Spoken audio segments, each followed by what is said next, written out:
Армысыздар, сіздермен киномен. Бүгін сіздерге легенда, яғни аңыз атты фильмді қысқаша баяндап беретін боламын. Видео басталмас бұрын міндетті түрде арнаға жазылуды ұмытпаңыз. Сіз үшін бірер секунд, ал біз үшін үлкен қолдау. Ал біз бастаймыз.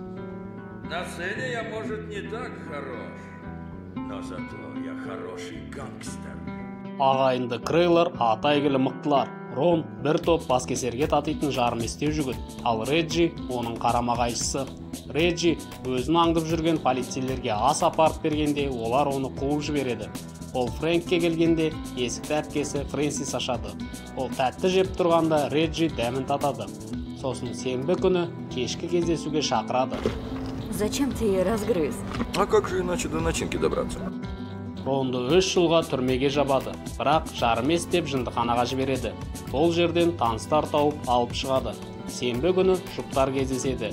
Ол Фрэнсисті клубқа апарғанда адамдар күтіп, әрірек баруын сұрайды. Өйткені бұл жігіт олардың ақшасын ұрлап алған.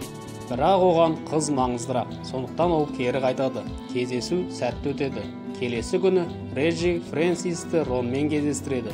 Ол онымен сыпайы сөйлеседі. Тіпті досы жайлы ақтала бастайды. Сосын бүкіл Лондонды басып алатынын айтады. Сол сәтте Фрэнсис ғашығы дұрыс емес жолмен бара жатқанын сезеді. Келесі түннен бастап Реджиге қастандық жасала бастайды. Солай келіссөздер басталады. Бірақ Рон қатты ашуланғандықтан кездесу 1 сағатқа кері шегеріледі. Барда Рон тағы өз-өзін ұстай алмайды. Солай төбелес басталып, егіздер олардың талқанын шығарады. Сосын олар бақталастарынан казиносын тартып алады. Бұның барлығы 2-ші Лас-Вегас жасағысы келіп жүрген американдықтардан басым түсу. Ағайындылар біреуге жұмыс жасайтындардан емес, сондықтан 50-50-ге жұмыс жасауға келісім береді. Реджи ғашығына көңіл білдіруін ұмытпайды, бірақ күндер өткесін Реджи түрмеге отыруға мәжбүр болады. Ол Фрэнсистің бауырына ол жоқ кезде жақсылап қарауын сұрайды. Бірақ ол жоқ кезде Рон нені білдіретінін ойлаған жоқ. Түрмеге келе салысымен оны ұрып соғады. Оны берілді деп ойлап қалады, бірақ ол алдап соғады.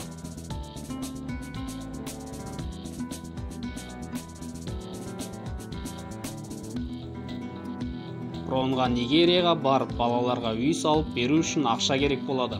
Бірақ пайданы ешкім бұзғысы келмейді. Бұл Ронға ұнамайды. Ал Фрэнсис ғашығы келме десе де түрмеге кездесуге барады.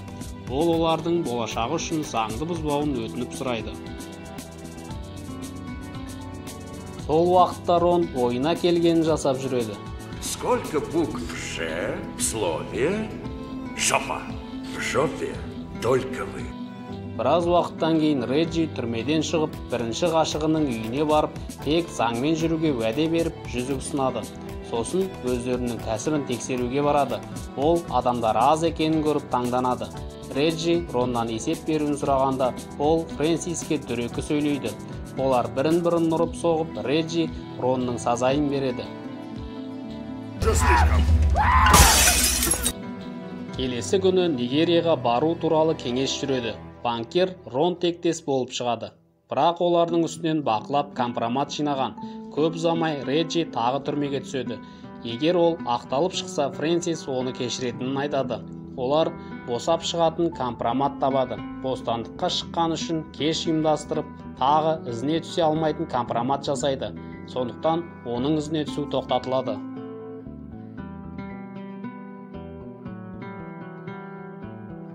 Реджи мен Фрэнсистің үйлену тойында қыздың шешесі үлкен қателік жасағалы тұрсың дегенде қыз онымен келіспейді.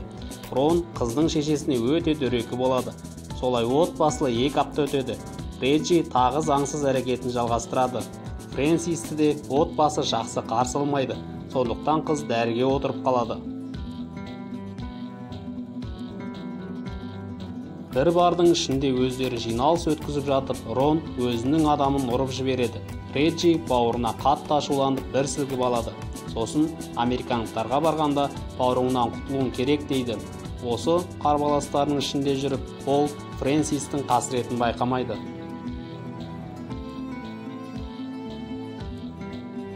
Келесі күні олардың елігіне бөтен баскесерлер кіреді. Ронның өзі олармен айналысуға кіріседі. Ол Карнелоны өлтіреді. Реджи ол не үшін бұлай істегенін сұрап, ізін жасыруын бұйырады. кетіп бара жатып бауырына дәрі беріп кетеді. Сол уақытта ағайындыларды ұстау операциясы жүреді. Фрэнсис Ронды ұстап беруін сұрайды, бірақ олай болмай, Ронды босатып жібереді. Бұл Фрэнсиске ұнамайды. Сосын үйіне барып дәрі іше бастайды. Жауын жауып бастағанда, қыз көлігін жабуына көмек сұрағанда, Реджи дөрекі сөздер айтып ұрып тастайды. Келесі күні қыз заттарын жинап кетіп баратып Ронды кездестіреді.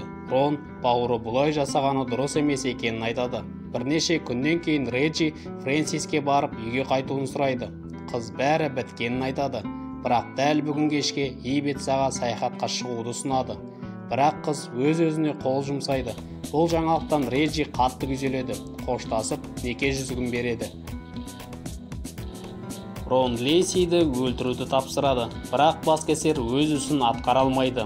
Ол өз отбасын қорғаса, ағайындыларды ұстап беретінін айтады. Ал Рон болса, ештеңе болмағандай көңіл көтере береді.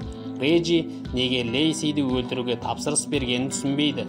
Сол сәтте жолы болмаған баскесер келе қалады. Неге өлтірмек болғанын айтудың орнына Фрэнсисті қаралай бастайды. Бұған Реджи шыдай алмай ұрып өлтіріп тастайды. Зачем ты это сделал? Потому что не могу убить тебя, как бы сильно мне этого не хотелось. Сосын Реджи өз еркімен беріліп, өмірінің соңына дейін түрмеде Ибицаға 2 билетін сақтап өтеді.